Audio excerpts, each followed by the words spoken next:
இன்னைக்கு ஆண்டவர் உங்கள பார்த்து ஒரு கேள்வி கேட்கிறார். எது உங்க இருதயத்த ஆளுகிறது? எது உங்க வாழ்க்கைய ஆளுகிறது? பணமா?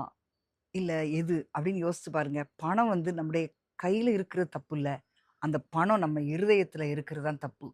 நம்முடைய வாழ்க்கையில எந்த காரியமும் நம்ம உள்ளத்துக்குள்ள போயிருச்சு அப்படின்னா, அது வந்து நிச்சயமா நம்முடைய வாழ்க்கைய பாதிக்கும். நம்முடைய ஒவ்வொரு நாளும் நம்ம ஆராய்ந்து பார்க்கணும். என்னுடைய இருதயம் கர்த்தருக்கு நேராக இருக்குதா?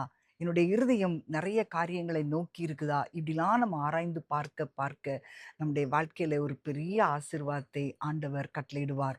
நிச்சயமாக நீங்க பார்த்தீங்கன்னா, அந்த ஐஸ்வர்யம் உள்ள வாலிபன பார்த்து ஆண்டவர் சொல்லும்போது, "நீ உனக்குண்டானவைகளை எல்லாம் விற்று எனக்கு பின்பற்றி வான்னு" சொன்ன உடனே, அவன் பெரிய ஐஸ்வர்யவான்ல.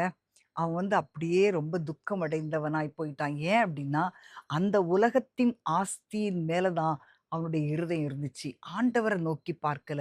ஆண்டவருக்கு முக்கியத்துவம் கொடுக்கல. எல்லாத்தையும் கைக்கொண்டவன் தான். எல்லா கற்பனைகளையும் கைக்கொண்டவன் தான். இவைகளையெல்லாம் நான் சிறு வயது முதல் கைக்கொண்டிருக்கிறேன்னு சொல்றான். ஆனா அன்பான தேவனுடைய பிள்ளைகளே, இன்றைக்கு நம்முடைய வாழ்க்கையில ஆண்டவர் எதிர்பார்க்கிற காரியம், நம்முடைய இருதயம் எதன் மேல இருக்குது? நம்முடைய இருதயம் சாபத்தீடான காரியங்கள்ல இருக்குதா?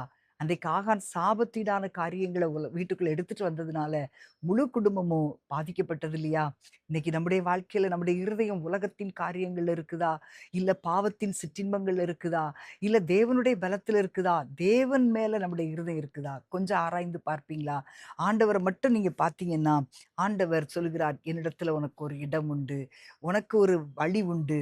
என்னுடைய வா என் உன்னுடைய வாழ்க்கைய நீ என்னுடைய கரத்துல நீ ஒப்புக் கொடுத்தீன்னா, நான் உன்ன ஆசீர்வதிப்பேன். நீ செய்ய முடியாத காரியங்கள நான் உனக்காக செய்வேன்" என்று சொல்லி ஆண்டவர் உங்களுக்கு வாக்கு கொடுக்கிறார். இன்றைக்கு வந்து நெறைய பணம் இருக்கலாம், நெறைய சொத்து இருக்கலாம், வீடு இருக்கலாம், வியாபாரம் இருக்கலாம், தொழில் இருக்கலாம், வேலை இருக்கலாம். ஆனா எல்லாவற்றையும் உயர்த்துறது கர்த்தர் மாத்திரமே.